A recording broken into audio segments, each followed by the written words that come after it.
Hello, everyone. I'm Dan Wood with Draft Digital, and today I've got Danica Winters, a best-selling author.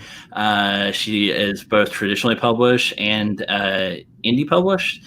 She is herself also a publisher. She has author services. So over the years, we've got to know each other at the Emerald City Writers Conference, and just always enjoy kind of geeking out about publishing news. And then a year or two ago, we got to run a panel at the Romance Writers of America National Conference, and we talked about business plans. And so I wanted to have her on because just talk about the whole business side of this industry, because it's so important to realize in your author journey. So hello, Danica. Hi, thanks for having me, Dan. So could we start with you just giving a little breakdown of your path to becoming a author and publisher? Sure. Have you ever seen those graphs that kind of go up and down and around in circles, and then they kind of go dip down again? Yeah. That's basically publishing in a nutshell, and my experience and how I got to where I'm at. I started out with writing for parenting magazines and children's books. And I was like, gosh, this isn't quite what I wanted to do. I wanted the creative side of things. And so then I wrote short stories. And from there, I was picked as like a winner of a writing contest. And from there, I was offered a job as a marketing manager for a publishing house. And I got to learn all the back end of publishing. And nice. It was great. It was such a cool opportunity. And I saw how it worked, and I saw the ins and outs and the positives and the negatives, the reality of publishing. And I fell in love with it. And that is definitely my passion. However, when I left that company, they offered me half of the company. And I said, this is great, but I want to start my own. And that's how self-publishing services got started. And right at that time, I actually broke into mainstream traditional publishing with HarperCollins. I write for Harlequin Intrigue, their line. I have 17 books on contract with them now. It's amazing. So, when was this? Like right around what time were you founding the self-publishing services? We've been in publishing active for about 6 years. Okay. But we had a year before that. I mean, it's been a long process building it. Before we got online here and started the live feed, we were talking about how hard it is to get things going and the ins and outs of publishing, like you said. But yeah, it's taken a long time and a lot of effort and a lot of tears, sweat, blood, and groans and grumbles and learning. Publishing is such a tough business, and especially right now with the pandemic, I'm hearing from my friends that are New York Times bestsellers. They're like, my book tanked. And it's not what you would think, right? We have this opportunity where people are reading at home. And so publishing surprises us sometimes. And, easy to say that in the world that it is today. But yeah, I mean, you can never guarantee anything in publishing. And so that's where I was like, there's an opportunity here with indie and self-publishing, because then you have a constant income stream that you control. And that is such an asset. I mean, it's just like diversifying an investment portfolio. You need to kind of have that hybrid nature in your publishing experience. So when things don't go right in traditional, or they don't go right in whatever, you're still making money, because it is a business. Yeah, I've enjoyed seeing the change over the last 6 years of early on. Every conference I was at, the agents were like, if you ever indie publish, you've killed your chance of having a traditional career. Oh, yeah, I remember that. Now it's the norm. Like I know people who start off as indies who now also have some traditional contracts. Mm-hmm. I know a lot of traditional authors, especially ones who've been doing it for 20, 30 years, that are starting to go indie. A, for that diversification. B, because they can publish at the rate they want to. Traditional publishing really limits you as far as how quickly they'll let you publish. Oh, absolutely. Like I'm looking at contracts that are probably going to be 3 years out right now before they'll ever see the page. And the problem with that is like the culture right now is shifting so rapidly. Like by the time they hit the newsstands, like they may be well behind the times. And I'm a little bit concerned about that, because I wrote them 6 months ago. Yeah. These before the pandemic hit, and I'm like, I don't know what is going to happen Yeah. with the world. Like, I have no idea. So trying to stay current in an environment that is so slow to production is really hard. And like you said, I love that aspect of indie, and not just that with the content, but the background information, your metadata, your keywords, your nodes and your anodes. And I mean, it's so interesting, all of the things that you can adjust on a daily basis and have control over, as far as getting your own books out there. That power to react is so powerful. I know we saw it with at the very beginning of Draft Digital, 50 Shades of Grey, and that leading to just a explosion in people wanting millionaire romance, and traditional couldn't react quickly to that, and so it really opened the door for a lot of indie authors who went on to become New York Times bestsellers. Coloring books a couple of years ago. It was funny to me because indies jumped all over that, got a good big chunk of it, and then like a year to 2 years later, as the fad was dead, the traditional publishers were flooding the market with coloring books. Right. I always think it's interesting to watch the whole entertainment industry, because it kind of, and after that, then it comes shows and movies, and you're like, okay, so we did that 4 years ago. So you can, and I mean, that's changing too with Netflix and doing everything that's going on now, but there's still a lag there. Yeah. Sorry, you're in my house. No worries. Yeah, it's live. We've had dogs and cats joining the episode. All of that, but I forgot the clocks. We had Mark was on a show one day, and delivery man showed up with a birthday cake for him, and so he had to run to the door and get it because he couldn't just leave the guy hanging there. So. Well, you didn't see FedEx just came by, and I'm like, okay, I'm normally so quiet here. Yeah, sorry. No worries. So yeah, with that perspective as a traditional published author and the indie side, why did it seemed like it kind of happened concurrently, but what were the advantages to you of going with a traditional contract? Like, what were you hoping to gain out of it? And, I believe, if I remember correctly, you've had a really positive experience with it. I love Harlequin. I have to say that. I love my editors. I love the people I work with. They're great. They're phenomenal women. So I can't say a negative thing about it at all, other than speed. And that's not something that they can control. It's something that I signed on to. I knew what I was doing when I signed. So when I signed with Harlequin, I was given an opportunity with 4 other big name publishers. And I took the one with Harlequin with HarperCollins because of the brand. Point blank. I knew that we would produce X amount of books. I knew that even without me doing any marketing, it was going to sell X amount of books. And that is exactly what I wanted. I wanted a long-term career with a publisher instead of a 3 or 4 or 5 or 6 even book deal. And that's kind of what they said they wanted to create with me too, is we want you a long time. And that's what they're known for. And so I always knew that this was what I wanted. Before I actually signed with Harlequin, 5 years before that, I wrote a business plan, which is kind of what we talk about a lot. And we are going to get to that because I think a lot of people need to hear that information. So yeah, oh yeah. But I wrote a business plan, and my 5-year goal was to write for Harlequin. And basically, to the day, it was 5 years when I signed that contract. Yeah, I think it's powerful for. I think most publishers aren't well known. Like, people don't care who published your book 9 times out of 10. Harlequin is one of those publishers that is a brand, though. I think Harlequin for romance, arguably Tor for science fiction and fantasy, are people will buy things because they are by that publisher. Whereas most people don't care if it's a Simon Schuster book; they'd have no idea. They would have. And so, yeah, it can be a very powerful marketing tool just to be with certain publishers. Oh yeah. Oh yeah. Let's go ahead and I want to dive into the whole business plan aspect of it, because we spend a lot of time talking about marketing because there's a lot of questions about marketing. We spend a lot of time talking about craft. I don't think we spend enough time talking about it because it's kind of maybe what people see as boring is the business.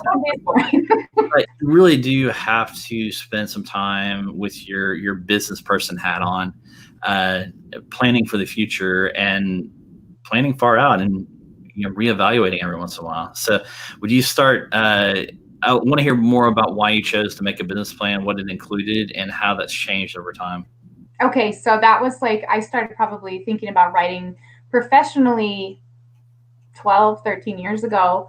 I was a stay-at-home mom. I was like, I want to contribute to the family. I was actually on bed rest with my second child at that point, and I was like, what do I want to do with my life? Like, I was kind of lost. And so I started reading business plans for dummies and like doing research and doing all of the things and getting empowered by these little wins where I was writing for the magazine and I was winning contests. And I was like, okay, this is a cool thing. Maybe that's my calling. And so I sat down and I really studied a business plan and I started working it through. It wasn't an easy thing. It wasn't like something that happened overnight. It was a stop and start kind of development because I just didn't believe in myself at that point. I'm like, this is such a pipe dream. I didn't even know an author. I didn't know anyone. And so I was living on the side of a mountain. I was like, oh, okay, we'll shoot for it. And it was kind of at that weird change in publishing between traditional and indie was really, really, really brand new. And like you said, people didn't take it seriously. It was kind of a stigma against you if you chose to do that. So I thought, okay, I'm not going to do the indie route at all. And my business plan reflected that. And then I started going to writers groups and talking to people and educating myself and getting out there and reading everything that I could. And that's how the business plan started really getting developed. But one of the big things about a business plan or anything that you choose to do in this industry, whether it's writing fantasy, whether it's writing memoirs or romance or cookbooks even, is you have to look inside yourself and be like, what do I really, really, really want to do? What is my calling? Because people will either look at money and be like, okay, so the market it's really, really strong in Christian inspirational right now. So I'm going to write Christian inspirational. Well, if that's not fitting with who you are as a person and your core beliefs, it's not going to work. Yeah. People see through that. And so you really need to delve into your goals, your personal values, what is motivating you to do this. And I actually built a business plan just for authors. It's on selfpublishingservices.com. It's kind of at the bottom of the page. You guys can click it and get it for free. It's like 2 pages of in-depth author questions that apply only to authors. So, oh, excellent. Were there some resources that you used to help you build a business plan or learn about business plans at the beginning? I actually went to the SBA.gov. Okay.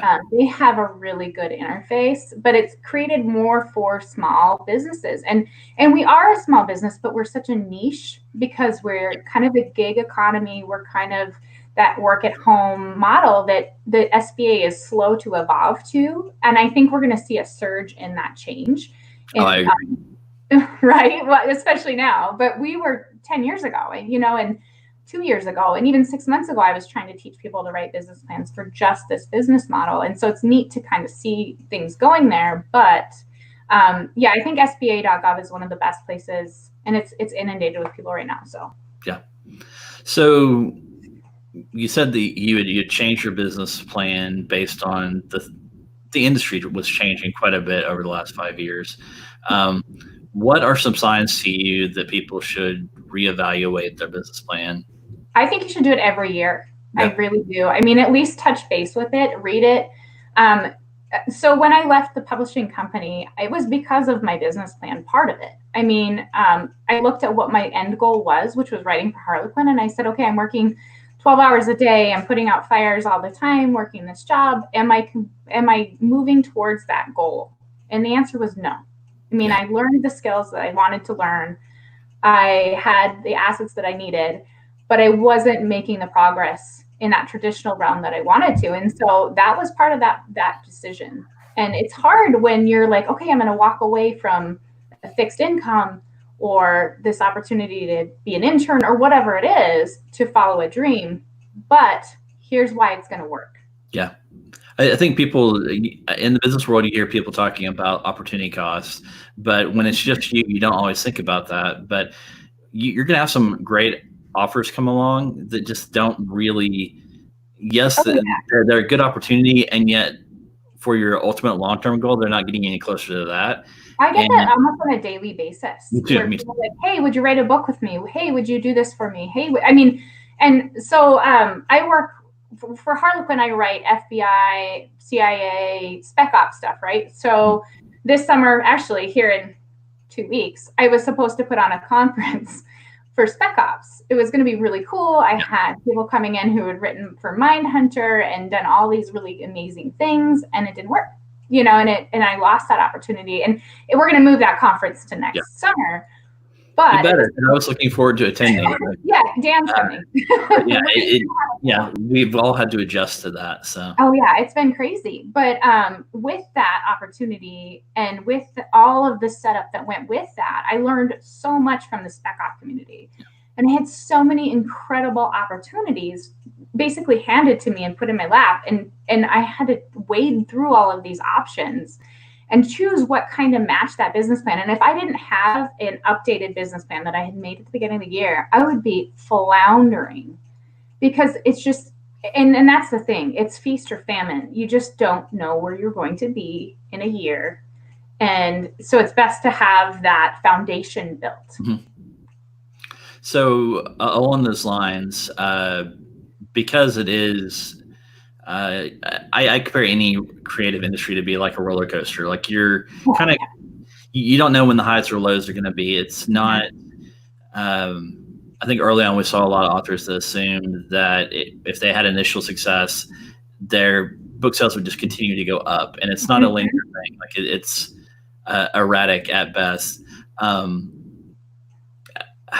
What would you recommend for financial planning? Kind of tied into the whole business plan, but okay, that's actually a really good question. So that almost goes into your marketing plan, and where you need to set up a budget. But what we teach sometimes with a CPA and a financial advisor, what they always say is you should try to get 12 to 13% and put it away for retirement all the time, because you are a small business. You don't have that backing behind somebody else, from an outside source. So that is one of those things that needs to be allocated for in your budget. Please, please, please do it. And because it's easy to spend all of that gain that you have, that income that you have, reinvesting in yourself. But in the end, is it worth it? I mean, could you be making better money on your investments at 6 to 10% if you were doing it that way? And so you need to have a stable retirement income set up too. So first of all, that's my number one thing. Yeah. Now, as far as setting up a budget for what you should spend on your production, honestly, if you have an average length book, which I would say is between 60 and 70,000 words, if you have an average length book, you're probably going to spend $2,000 just on production for that book if you go indie. And that's normal. And that's actually kind of on the lower end. It's like cover editing. That's like one round of editing. That is proofreading and a cover. Because a lot of the other things you can get a little bit cheaper or free, or, like you guys have that really great formatting program. Take advantage of the things that you can take advantage of. It still kills me when I hear people saying they're paying $60 to $100 to someone to format their book. Unless you have something that you want that is outside of the realm of standard, I wouldn't do it. Or, we have people that do spend a lot of money on formatting for self-publishing services, but like one customer we had 250 images. It's like, okay, now that's a different process completely. You almost have to have an independent contractor come in and do that for you. Because anything with a lot of images like that, like children's books, nonfiction, anything that's got a lot of tables, there are exceptions to that where but it's a standard. And it's kind of the same thing. I hear the ISBN question all the time. An ISBN, and we don't have to get into that, but I'm like, there's reasons to do it and there's reasons not to do it. And if you're just a new author, if you're just kind of getting your feet into or on the ground with us, don't spend the money. Be wise about where you allocate your resources. So $2,000 to do a book. How many books are you going to do in a year? Honestly, how much can you afford? And you want to do them right. So don't spend $100 on a cover and then be like, it's not selling. I don't know what I did wrong. And it's obviously the market's wrong. And it's like, no, it's because you have a cover that looks like somebody drew it with a crayon. Yeah. And so that's not going to work. Invest where it's important. Books are totally, totally judged on their covers. Spend some money there. and be open to ideas, because a lot of times what I'm seeing from independent authors that aren't maybe doing as much research as they should is they get an idea of what their cover should look like and they will not expand from that idea. Yeah. And so it may not match the market. It may not match what is selling. It may not match the brand that they want to create for themselves, which then goes back into that business plan. What is your brand going to be? It's the biggest problem I see when we do author consultations. 9 out of 10 of them, I'm telling them they need to rethink their cover. Mm-hmm. And it's not always because it's a bad cover. Like objectively, it might be beautiful. It just doesn't fit the market. Exactly. And so, for beginning authors, a lot of times they will either they want it to depict a scene in their book, and that's not the purpose of a cover, or they want it to look like one of their childhood bestseller, like what they loved as a child, and cover progress. Like it might still be like it might have come back around and that might be a popular style, but odds are it's not. And so well, you saw that kind of, I don't know if you watched what happened with the traditional market in the last 18 months, but they kind of went back to that hand-drawn cover look, even for regular romance, and that was so different than what they had been doing for the last 10 years that I think it struck the market with a flat note. Yeah. And it was an interesting experiment to see them do it. And let them experiment with their, huge budgets where they're spending $5,000 to $10,000 on a book cover, and then just, don't copy too much, but but watch it. I mean, and it didn't work. It just didn't work. And so, because we were kind of like primed and ready, like, okay, this is where we're going. We have 3 cover designers ready to jump on that bandwagon that have the skill that they can do that. And then and I'm so glad we didn't have somebody in production for that. We weren't spending the money on that, but Now back to kind of the money that you can expect to spend. I want to touch base on that really quick. So you want to have a business license. In the state of Montana where I'm at, it's like $100 to $150 to sign up through LegalZoom to get your business license. Then it's $20 a year after that to keep it. I also have that's going to vary by state. Like by state, which type? Like I mean, we could spend like a whole episode talking about LLCs versus S corp, but talk to a lawyer or accountant. Like your CPA is a good one. We actually had to shift from an LLC to an S corp with SPS like 2 years ago. And that was a big shift for us, but it ended up being great. And it was a good thing we had a CPA helping us with that. But myself, I run as an LLC. So I actually have both. And it's been really positive for me. But that was a learning process too. And but you want to allocate a budget for that and renewing your business licenses and having a PO box, because you want a division between private and public. As you're in my living room. But you do want that kind of division for safety. That's a big thing that you have to take into consideration with this job. I don't know about you, but I've had some really weird things happen to me. And I know for a lot of other women, people have shown up at their doors. Yeah. It's just part of this job. You put yourself out there. What do they say? That if you stick your neck out, you're going to take pot shots. It's kind of one of those things. So you have to take that into consideration too. Another thing that I spend money on every year is professional organizations. I'm still a member of RWA. And the reason I don't want to talk about that a whole lot because it's a controversial subject, but the reason I chose to do that was for business. And we needed a union, we need to be protected as authors, aside from any emotional thing that's going on there. But that is $150 I spend every year just on that. So those are known costs. So my known costs are about $1,500 with websites, with renewal for Squarespace, like all of that stuff that is coming. Mm-hmm. And then you add in your 2 books a year. So you're going to probably run about between $6,000 and $10,000 a year just in your operational costs as a small business owner, as an author. How complicated would you say, for the people that are kind of new to all of this or thinking about becoming full-time authors, how complicated would you say the tax situation is? It's not bad. I have to say, if you have an LLC, it makes it a lot simpler. Good. Because you can write off a lot more. And the tax laws have changed in the last couple of years, we all know. But it's been a pretty simple transition for me. It cost me more after the tax changes, but this year it was better. So. Yeah. I would also like to second, professional organizations can do a world of good for you. You might not be the group type, and so if that's the case, great.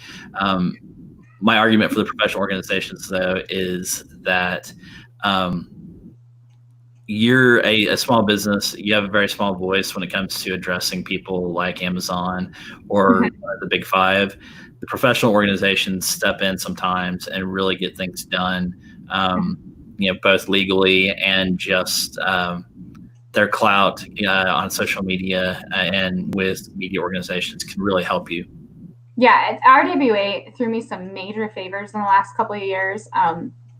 Even legally, I mean, they were amazing, and I can't say that enough. I really, really appreciated everybody on the board the last couple of years, because I was dealing with things that I never thought I'd have to deal with, and even things like copyright. Things you don't think about, things you're not prepared to deal with. Like you said, you're just one person, but then there they are, and then they have the universities and the educational resources behind them, and it's just invaluable, really. So. I agree. I participate with so many different conferences for professional organizations, and I'm not going to say all of them are, but most of them are providing a lot of good value to their members. Exactly. And most of them have started to change with the times. They were all focused on that publisher-author relationship and agent relationship for a very long time. Oh, yeah.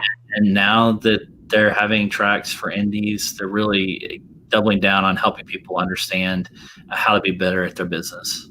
And that's one thing we didn't talk about at all yet is agents. Thanks for bringing that up. Let's do that now. Yeah, that's a major part of a business plan, is whether you want an agent or not. And it's funny because in the last couple of years, I've seen so many professional authors that are USA Today and New York Times stepping away from agents. And that surprises me, but at the same time, it doesn't, because they're doing so well indie publishing that they're like, why am I giving 10% to an agent or 15% to an agent when I can be keeping that all in my pocket? And it's a smart business decision if you're established and, if it matches your business model. If all you're going to do is indie, or if you don't need an agent to submit, then maybe that's not the right fit for you. Yeah. I have a great agent, but that's not always the case. So, yeah, I guess I've seen the traditional agent relationship has gone away for a lot of the indie authors. I am seeing people that are working with agents just on their foreign rights or film rights. Yeah, film rights. Yeah.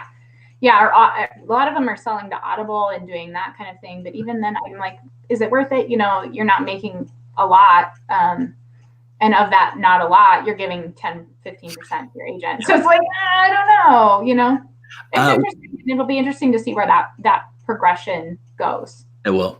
So we've got a few minutes before we start digging into some of the comments and questions. So if you have a question, please go ahead and start putting that into the comments. We've talked a little bit about the small company you run, and what all you do with authors. Okay, so Self-Publishing Services is a company I'm super duper proud of. We are a company created by women that is run completely by women, but now we have lots of male employees too. It's pretty cool. But we're actually partners with Draft to Digital. We're partners with Apple. We're partners with Barnes & Noble, and we talk to them on a pretty regular basis about what's happening in the market, how we can get our authors into special promotions. It's an amazing, amazing company, and I'm super proud of it. But basically what we do is anything that people need to get their book out into the reader's hands. So right now I'm working with an author. He created the Vietnam Vet Memorial for Women, and I'm super proud of that. I think that's excellent, an admirable thing to have done.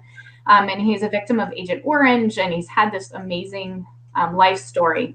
And he's an Asian American, and he was talking about coming back, and people are accusing him of being Vietnamese and during the Vietnam War. And I mean, it's an incredible story. And he worked on Full Metal Jacket. I mean, the things that he's done is just amazing. But he's like, hey, I don't want to make my website. I was like, okay, well, we have a team that can do that for you. So he writes the blogs. We input the blogs. We cycle through all of his images. We help him kind of brand his information. We put that all together. And I know that doesn't seem like an author thing to do, but it totally is. He wants to focus on creating the book. And he's actually using a ghostwriter. So he goes and sits down and does interviews with the ghostwriter we're working with. And she writes the book for him. Then I look at the book. I tell him, hey, this is we need to shift directions with this a little bit. And he wants to get it put into film. And I think it's a good time, but it's tough, but I'm trying to help steer his career in a way that matches his business plan, that matches everything his personal goals are. So we try to really sit down with our authors, listen to them, do that active listening thing, and hear what their goals are and build a platform or build a career for them that they can be proud of, that matches what they want. Yeah. Just because you're an indie author doesn't mean you have to do everything alone. And in fact, you're going to build your team.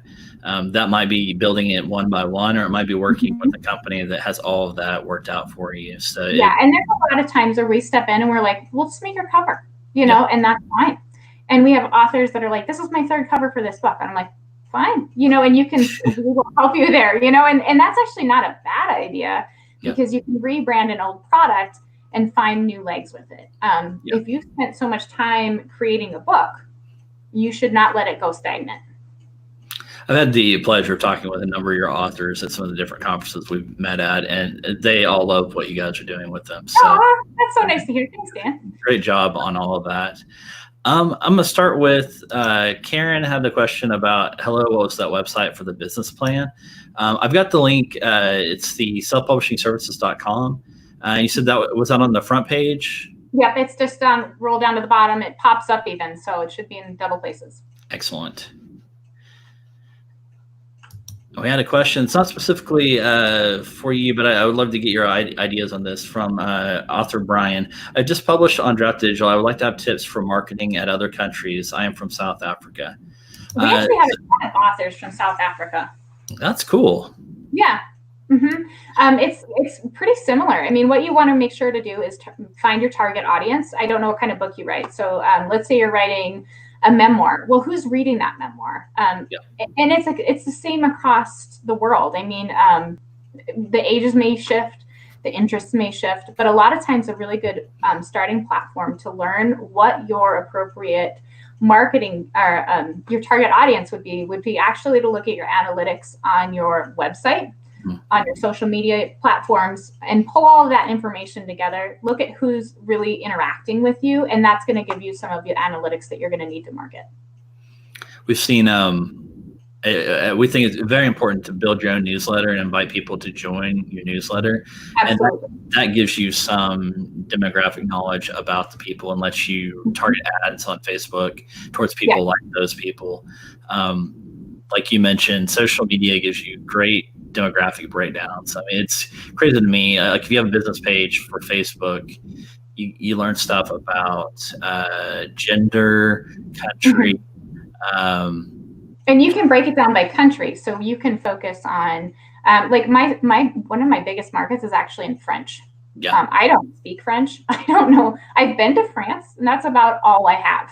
Yeah. So I actually use that tool a lot to know what to do for the French market. Do you have, are you translating into French, or is this where it's just all translated? Yeah. Speaking of France, Draft Digital just released a new partner called Vivlia. They are focused on the French-speaking market. You can submit your English titles there as well, but if you have French translations, you want to get on Vivlia because they are modeling themselves after Tolino, which Tolino was a conglomerate of German brick and mortar bookstores that got together and focused on the German market, and they've done very well selling digital there. So get on Vivlia. Yeah, congratulations. That's such a huge step. That's awesome. I love it. I love it every time we add a new retailer, but especially when it's focused on international. Because like the international markets, ebook adoption is still nowhere near where it is for US and UK markets. So much room for growth. Do you know roughly, like with your books, what the breakdown is for like U.S. versus international sales? What do you mean? So it's traditional? No, just in general. Like if you got like for Draft Digital, first 3 or 4 years, we would 70% of our sales were in the U.S. Yeah, it shifted from mostly U.S. to kind of half and half, and I'm seeing that even with my traditional. I would say 60% USA and then 40% the rest. And most of that 40% is France. And then I have stuff in Icelandic and Dutch and all of the other languages. But, a lot of it is that French market. It's really, really strong right now. Yeah. We've seen German's been very strong for us. French last year was our number 2 after English, which surprised us. Just kind of came out of nowhere. We've seen romance especially do great in German and in French. And we're starting to see some movement in the Italian as well. Oh, that's interesting. Yeah.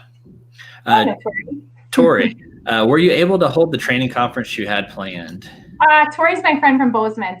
We did not get to have that training conference, but we are going to have it next September is kind of what we're planning on. Again, in Bozeman, I'm talking to some new people for speaking, but I can tell you that right now what we're looking at for our keynotes is Joseph Elliott. He is a collaborator on Mindhunter, and he helped to create the profiling unit for the FBI.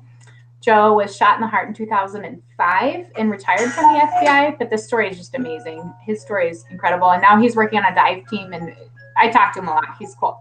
And then we have a brigadier general that's coming in who's going to talk about his experience. And some of that's really interesting because he worked inside the Pentagon. And then Dan's like, ooh. And then I'm hoping to get Bob Mayer back. Bob is actually had a big role in my career that he probably doesn't even know. But I sat down in one of his classes in Seattle about 10 years ago and sat and listened about kernel ideas. And he was talking about business plans at that point, and it was just it hit for me. And he's a former Green Beret, retired Green Beret, and has a pretty awesome indie track record. And so I was like, I want to have him come in and speak. Just an awesome, cool guy. But there's nothing like standing in an elevator and knowing somebody's going to kill you or could have the killing factor. And he's like 5'2", and I'm like, oh, okay, I'm scared. Bob is one of those people that like I've been reading stuff by him for years. Like just his blog posts are very helpful. I remember especially the early days of K-boards. I remember reading a couple of things he wrote. And I've never met in real life, so would love to actually meet him because he has been such an influence on a lot of indie authors. Exactly. And he was kind of one of the catalysts of change in my mind. Like he was one that hit it big early and has kept that trajectory for a really long time. And I'm like, that's just amazing. Yeah. So, but both from your perspective on your career and then people that you're working with, what are some trends you're seeing in marketing? In the last year or so? So we actually have a marketing manager. So I'm kind of not the person you want to talk to about that because she's right in there. But what we've seen more and more of is virtual assistants. A lot of people are outsourcing their marketing efforts to us. We're doing a lot of that legwork for them. So what we try to do is kind of match, and we have a new program that is kind of under the rug, if you know what I mean. Yeah. But we're doing a lot of coding and figuring out, I don't know how to say it, like demographic areas that are appropriate for different genres. So we have all of the press release information for certain areas and all of the market information for certain areas. It's really interesting. But as far as how that impacts individual authors, I'm trying to think of a way you guys can use that information. What I would say is like looking at my sales records, I can share that. One of my big areas in the United States is Detroit. Like I know I sell big in Detroit. I know I sell big in Seattle. I know I sell big in Texas. So if I look at those 3 core markets, that's where I should be investing in advertising. That's where I should be investing my money into Facebook ads and whatever else kind of ads I want to work with. If you're a male and you're writing spec ops books, look at YouTube. You know, look at the platform that matches your brand the best and try to facilitate marketing towards that. I mean, don't just blanket market. It doesn't work. I think it's important to think about that. We have an unprecedented level of information now. It's been interesting to me. Like, we had started these talks on Facebook Live only, and we expanded to YouTube Live within a couple of weeks of doing it. Our Facebook demographic and our YouTube demographic are very different. Oh, totally. It's Facebook. It's 60% female, mostly older, and YouTube is 60% male and the 25 to 35 range. So, and what is your age range on Facebook? It's more like 45 to 60 is the biggest cohort. So I would be interested to see like your income ratios on those demos too, because what we have seen is that the income ratio is lower on Facebook than it is on YouTube. And that's probably that gender divide, especially in past generations, as far as income sources. But I'd like to see that obviously equal out. But even I would like to take it into like Instagram and TikTok and see all of those. Those are all legitimate marketing locations for certain genres, for certain products, but you need to know where you fit. Yeah, I'd say it's the same with retailers, where you might not want to spend a lot of time on certain retailers because they might not fit your genre as much. Barnes and Noble tends to be like a much older crowd and demographic, and so for certain genres that works. And for YA, like, I wouldn't spend a ton of time trying to market ebooks to the Barnes and Noble ebook buyers. Whereas Apple tends to have a younger audience, and you can just kind of and the income bracket for Apple users and readers is totally different than it is for Android, which is funny, and Amazon versus Apple books. And it's interesting. Two questions that are kind of related, so I'm going to read both of them off. Karen asked, how to learn for a female in fantasy. I am trying to market my book for pre-sales and I'm struggling. And Rebecca, who has a series called Watcher of the Damned, it's a post-apocalyptic. She's got a teaser book available and it's releasing within the next 2 weeks. What is the absolute most important visibility step I can take? So, like, how do you approach advertising, pre-orders, and things that are kind of new to the market? I would say be a visible presence. If you are just brand new as an author, you need to have your face out there. You need to have a personal brand associated with that. You guys are both beautiful women. Get on Instagram, do live videos, do live feeds, do the same thing on Facebook, because you guys are going to be selling to different groups. I don't know what the second lady was writing. Do you remember? It was fantasy. Yeah, post-apocalyptic sci-fi Western romance.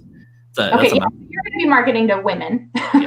With that romance side of things. That's definitely a Facebook thing. So get on Facebook, do live feed videos, do giveaways. People like really respond to like $5 giveaway, you know, and that used to work really, really, really well. Like 5 years ago, it's a little bit slower now, but it does work and it generates conversation.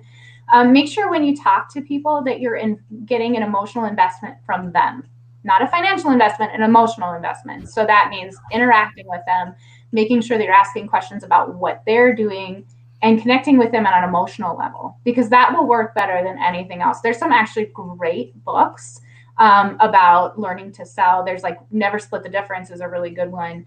The Code of Trust is a really, really good book that I've read and I implement all the time.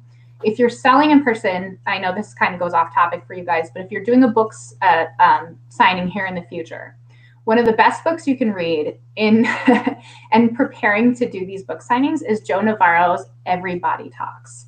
That is such an incredible book. It talks about body language and learning to read body language as far as comfort and discomfort, and then shifting your approach for people based on what you're seeing from their body language.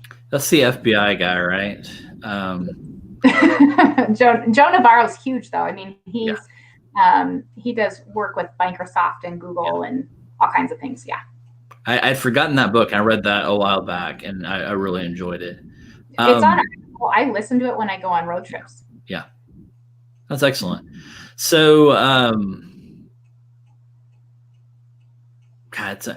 remember. So, like, it's so important to know the better you know who your target audience is, the better you're going to be at all of this.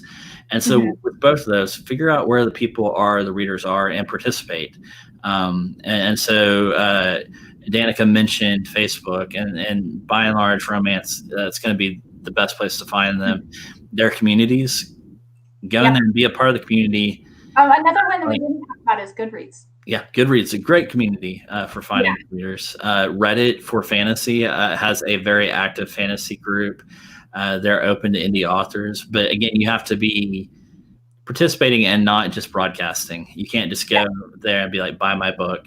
In fact, it'll kill your sales quicker than buy my book. That is the worst thing you can do. Like, even if you never talked about your book, you would sell more books than if you said buy my book and just a link to the book. You see that on Twitter all the time, and people just don't have a clue. True. Well, folks, we are out of time. We've hit the 45-minute mark and a little bit over. Thank everyone for tuning in. Please follow us, like us on whatever platform that you are catching this on. Thank you so much, Danica. Yeah, thank you for having me. And if anybody has questions after this, they can reach out to me, SP_services or at Danica Winters. Yeah. Let me flash that up here again. Danica has just been great to talk to at conferences and just has a wealth of knowledge. And so I highly encourage you to check those services out. Thanks, everyone. Bye.